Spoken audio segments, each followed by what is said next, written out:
শুভ সন্ধ্যা। Share বাজারের মূল খবর ডেইলি মার্কেট আপডেটে আপনাদের স্বাগতম। আজ ডিএসইর মূল সূচক ডিএসইএক্স 2.17 পয়েন্ট বা 0.04% সামান্য বৃদ্ধি পেয়ে 5,485 পয়েন্ট হয় এবং বাজার ফ্ল্যাট নোটে শেষ হয়।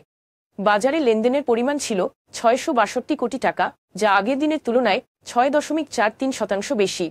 ওষুধ ও রসায়ন খাত থেকে ওরিয়ন ইনফিউশন, কোহিনুর কেমিক্যালস এবং স্কয়ার ফার্মাসিউটিক্যালস, সিমেন্ট খাত থেকে হাইডেলবার্গ সিমেন্ট বাংলাদেশ, খাদ্য ও আনুষঙ্গিক খাত থেকে ব্রিটিশ আমেরিকান টোবাকো এবং তৌফিক ফুডস এবং লাবলু আইসক্রিম আজ সূচকের বৃদ্ধিতে মূল ভূমিকা রাখে।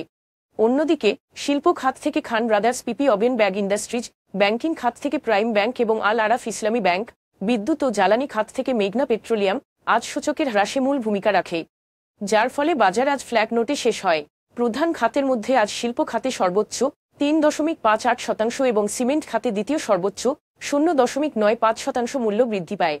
অন্যদিকে মিউচুয়াল ফান্ড খাতে আজ সর্বোচ্চ 1.01% মূল্য হ্রাস পায়। মূল্য বৃদ্ধি পাওয়া শীর্ষ 20-এ আজ ওষুধ ও রসায়ন খাতে 7টি এবং টেক্সটাইল খাতে 6টি করে কোম্পানি রয়েছে। Information services network, techno drugs এবং far east knitting and dyeing ইন্ডাস্ট্রিজের শেয়ারের মূল্য আজ সর্বোচ্চ বৃদ্ধি পেয়েছে। অন্যদিকে Linde Bangladesh, Salvo chemical industry এবং বিচ হ্যাচারির শেয়ার সর্বোচ্চ মূল্য হারায়। টেকনো ড্রাগস গতকাল তাদের লেনদেনের সূচনা করায় আজও এর শেয়ারের সর্বোচ্চ মূল্য বৃদ্ধি পায়। অন্যদিকে আজ স্পট মার্কেটে লেনদেন হওয়ায় লিন্ডি বাংলাদেশের শেয়ার দর কমেছে। তবে বাকি শেয়ারগুলোর মূল্য পরিবর্তনের কোনো মূল্য সংবেদনশীল তথ্য জানা যায়নি। গত 3 মাসের গড় লেনদেনের তুলনায় আজ eastern bank, global heavy chemicals এবং ইনফরমেশন সার্ভিসেস নেটওয়ার্কের লেনদেনের পরিমাণ উল্লেখযোগ্যভাবে বৃদ্ধি পেয়েছে। তবে উল্লেখিত শেয়ারগুলোর লেনদেন বৃদ্ধির স্বাভাবিক কোনো কারণ জানা যায়নি।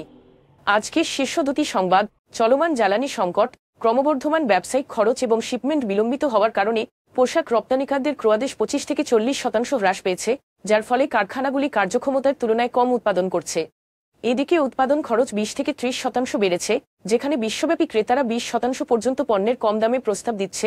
এর ফলে অনেক রপ্তানিকার নতুন ক্রয়াদেশ নেওয়া থেকে বিরত থাকছে। উপরন্তু ক্রমাগত গ্যাস এবং বিদ্যুতের ঘাটতির মধ্যে কম নগদ প্রণোদনা রপ্তানিকারকদের প্রতিযোগিতামূলক মনোভাব ব্যাহত করছে। বাংলাদেশ ব্যাংক 2024-25 অর্থবছরের প্রথমার্ধের জন্য আসন্ন মুদ্রানীতিতে রেপো রেট একই রাখবে বলে আশ্বাস দিয়েছে, কারণ সম্প্রতি কয়েক মাস ধরে মূল্যস্ফীতি স্থিতিশীল রয়েছে। উপরন্তু ক্রলিং পেগ এক্সচেঞ্জ রেটের জন্য মিড রেট 117 টাকায় অপরিবর্তিত থাকতে পারে। তবে 16 জুলাই কেন্দ্রীয় ব্যাংকের বোর্ড সভায় নতুন মুদ্রানীতি চূড়ান্ত করা হবে। আজ এ পর্যন্তই। আগামীকাল আবার আসবো শেয়ার বাজারের নানা আপডেট নিয়ে। ধন্যবাদ।